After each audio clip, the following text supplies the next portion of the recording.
Akşam qonaqlar olacaq, ona görə 5 barmaq. Bunun adı şuruq.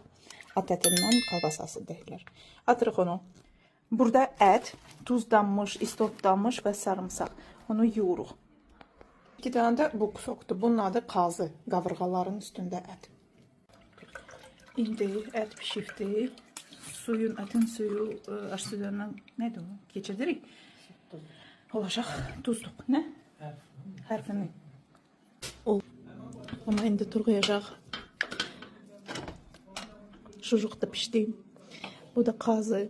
Siz bilirsiniz, bu piydi də. Atın piydi. Bunu yeyəndə bu dərmandır. Mədə üçün dərmandır. Elə olubdu ki, biz xəstəlik vardı boğazında. Bunu çiğ yedizdirirdilər. Adamı sağaldırdılar. İndi buna baxın. Puf, puf. Çox. Özdə deyim ki, bunun piyi donmur ağzında. Yüngüldür. 5 parmaq hazırlanır.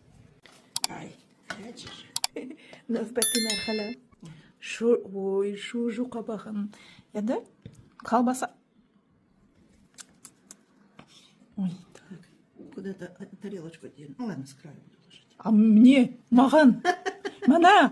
Mən əlini uzatmışım, ma versin. Gel bura, gel bak.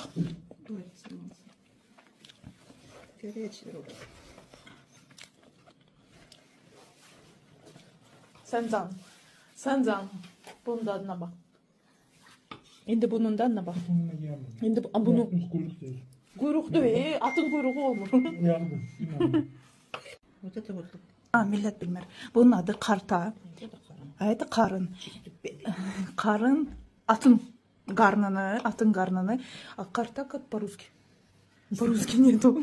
Karta. Neyse, datlı bir şeydi millet. Onlar hamısı torğanılır. İndi tam hazır vəziyyətində sizi göstereceğim. İndi mama nə qarır? Ətin suyuna tökdü hamırıdır. Hamır indi pişəcək. Burada tuzluq hazırlanır. Bu ətin suyudur. Onun içində tuz, istot və adı nədir? Soğan. Hamır üstündə soğan çaydı. İndi ətlər üstünə düzülür. Hamısı ətlər qoyulacaq və üstündə də soğan çay olacaq. Güzelce olacaq. Üstünə də tuzluq. Qaynar 5 parmaq əlinlə əslində yeməlidir. Daha dadlı olur. Nuş olsun. Əsl at ətindən 5 parmaq hazırdır. Buradan keçirik bura. Если он колет, Pişiririk. оно все вытащил.